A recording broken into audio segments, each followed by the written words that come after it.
KTT G20 bisa menjadi peluang positif dan ancaman negatif sekaligus bagi citra Indonesia ke depannya. Karena KTT G20 bisa gagal akibat efek perang Rusia dan Ukraina yang bersinggungan dengan NATO.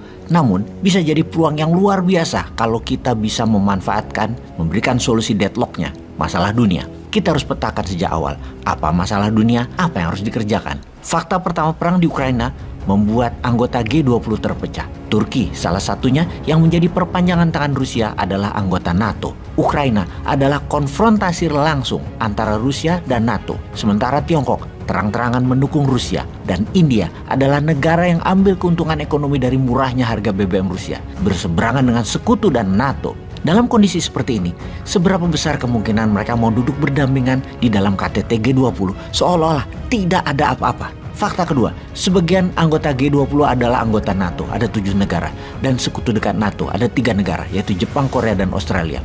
10 negara ini adalah sekutu Barat dan Amerika. Fakta berikutnya, negara yang melawan hegemoni World Order Barat menggabungkan diri dalam BRIC.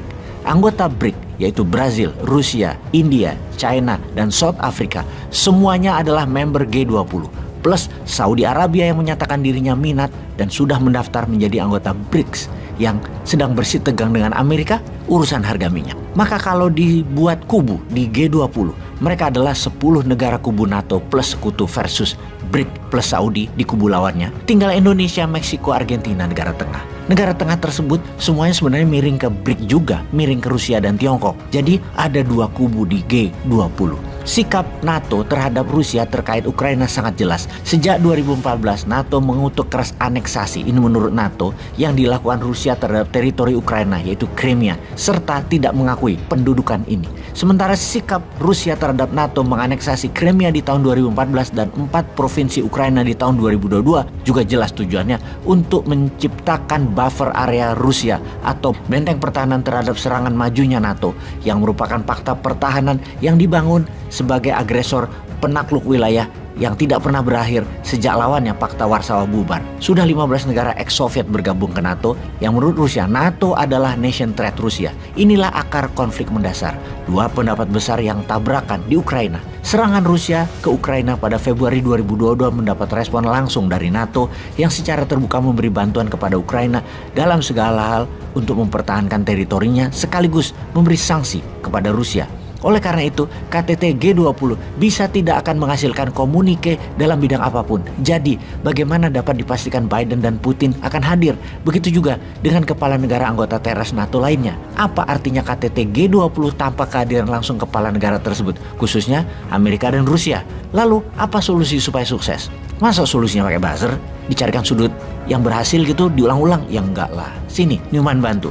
Pertama, yakinkan semua kepala negara hadir dan keamanan nomor 1 melindungi pemimpin negara-negara G20 tersebut. Bisakah Putin diyakinkan akan keluar Rusia dan posisi di negaranya tidak dikudeta atau Indonesia tidak diserang dalam tanda petik?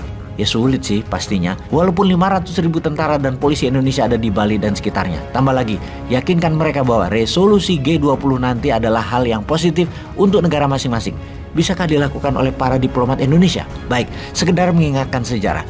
Biar kita semua semangat. Kita mundur sebentar ke tahun 1955. Kita bayangkan presiden pertama kita, Bapak Soekarno, di tahun 1955 ketika memimpin Asia Afrika. Kondisinya sama seperti saat ini. Dunia pasca perang dunia. Baru selesai perang dunia itu baru 10 tahun. Kemudian terjadi ketegangan antara sekutu negara demokrasi dan blok Soviet yang komunis. Masa yang disebut sebagai Cold War tersebut. Masa jaya-jayanya dunia intelijen. James Bond hadir di era tersebut. Ian Fleming adalah penulis novel yang mengambil era Cold War sebagai tema jalan ceritanya, yaitu perang intelijen dengan menebar pesona seorang flamboyan 007, agen rahasia MI6-nya Inggris yang tidak ada satu wanita pun yang tidak luluh pada karisma James Bond ini. Bahkan Miss Moneypenny, sekretarisnya M, the superior officer, kepala dinas rahasia Inggris MI6 atau usernya 007, menahan rindu sama Bond sampai membujang dia. Sebagai catatan, kode 00 dalam dunia intelijen adalah license to kill, surat izin boleh membunuh demi negara. Oke, kita kembali ke konferensi Asia Afrika. Sebanyak 29 negara yang mewakili lebih dari setengah total penduduk dunia pada saat itu mengirimkan wakilnya.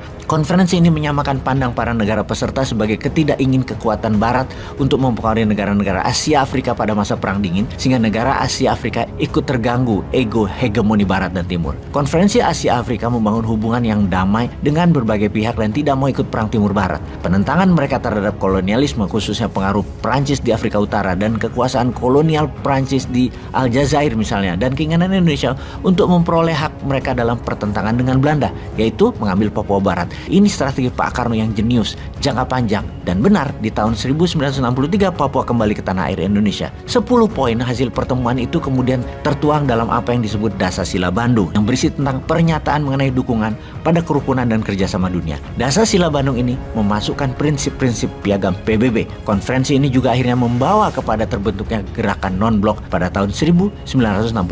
Apa isi Dasar-Sila Bandung? 1. Menghormati hak-hak dasar manusia sebagaimana tercantum dalam piagam PBB. 2. Menghormati kedaulatan dan integritas keutuhan seluruh bangsa. 3. Mengakui persamaan ras dan hak seluruh bangsa. 4. Tidak mencampuri urusan dalam negeri negara lain. 5. Menghormati hak setiap bangsa dalam mempertahankan diri sebagaimana dalam piagam PBB.